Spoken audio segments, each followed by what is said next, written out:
आज मैं आपको एक बहुत ही मज़ेदार भक्ति कहानी सुनाने जा रही हूँ। एक दिन रसखान के मन में गोवर्धन धाम जाने की इच्छा हुई।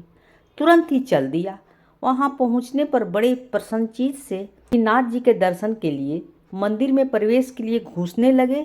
वहाँ खड़ा पुजारी ने उन्हें टोकते हुए कहा, अरे कहाँ घुसे जा रहे हो? तुम्हारी वेशभूषा तो दूसरी है, तुम मंदिर में प्रवेश नहीं कर सकते। ये कैसा प्रतिबंध है? वेशभूषा का भक्ति से क्या संबंध? पुजारी ने कहा, मैं कुछ नहीं सुनना चाहता, तुम्हें मंदिर में नहीं घुसने दूंगा। भाई, मैं इंसान हूँ, सबकी तरह मैं भी एक स्त्री के गर्भ से जन्म लिया है। आपकी तरह ईश्वर ने मुझे भी सिमरन करने और दर्शन करने का अधिकार दिया है, फिर तुम मुझे कैसे दर्शन नहीं करने दोगे? पुजारी ने कहा, अरे ये तर्क किसी और को सुनाना, मैं सुनने वाला नहीं हूँ। मैं विधर्मी को मंदिर में नहीं घुसने दूंगा। परंतु तुम इस प्रकार नहीं मानोगे तो सोच लो कि रसखान जी सीढ़ी पर खड़े थे। पुजारी ने गुस्से में रसखान को धक्का दे मारा। रसखान को ऐसे व्यवहार की अपेक्षा नहीं थी। वे बहुत ज़्यादा दुखी हुए और साथ साथ उनको आश्चर्य भी हुआ कि ब्रज में ऐसी मति वाले इंसान भी रहते हैं। उनका कृष्ण प्रेम हिलोर मार रहा था। उन्होंने अपने प्रीतम कृष्ण से मन ही मन बातें कर रहे थे और अगले दिन से दर्शन की चाहत में अन्न जल त्याग दिया। भगवान भला कब अपने भक्त की हृदय वेदना से अनभिज्ञ थे? भक्त की प्रार्थना तो भगवान को भी विचलित कर देती है। उन्हें भला भक्त का दुख कहाँ सहन होता है? भक्त वत्सल भगवान श्री कृष्ण ने अपने भक्त की पीड़ा हरने के लिए साक्षात रूप प्रकट किया।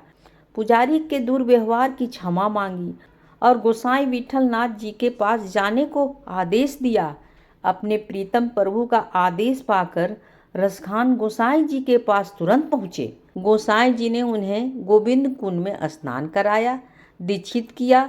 सतगुरु का लाभ मिलने से सतगुरु का दीक्षा मिलते ही रसखान की भक्ति का स्रोत फूट पड़ा, जो काव्य के रूप में बह निकला। अब तो भगवान श्री कृष्ण की लीलाओं को अपने काव्य के रूप में वर्णन करते हुए आजीवन ब्रज में ही रह गए। केवल कृष्ण को ही अपना सखा, संबंधी, मित्र मानते हुए काव्य की ऐसी सुंदर रचना लिखी कि वो सचमुच ही रस की खान बन गई। अब तो उनकी एक ही लालसा थी, मनुष्य हो तो वही रसखान, बरसों ब्रज गोकुल गांव के ग्वालन। मेरा जब कभी भी जन्म हो तो यही ब्रज भूमि पर हो। मनुष्य बनूं तो रसखान के रूप में ही जन्म लूं, पशु बनूं तो नंद के आंगन का ही गया बनूं, पर्वत बनूं तो यही गोवर्धन की बनूं, और अगर पंछी बनूं तो इसी कालिंदी के तट पर कदम वृक्ष पर ही बसेरा करूं। इसी प्रकार उच्च कोटि के काव्य और भक्ति के धनी रसखान ने प्रभु सिमरन करते हुए 45 वर्ष की आयु में निजधाम की यात्रा पूर्ण की।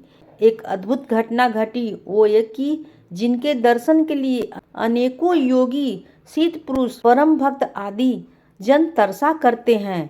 धन्य है ऐसे महान रसखान, जिन्हें प्रेम पास में बंधे भगवान की कृपा और दर्शन दोनों का परम सौभाग्य मिला है। कहानी होती है समाप्त।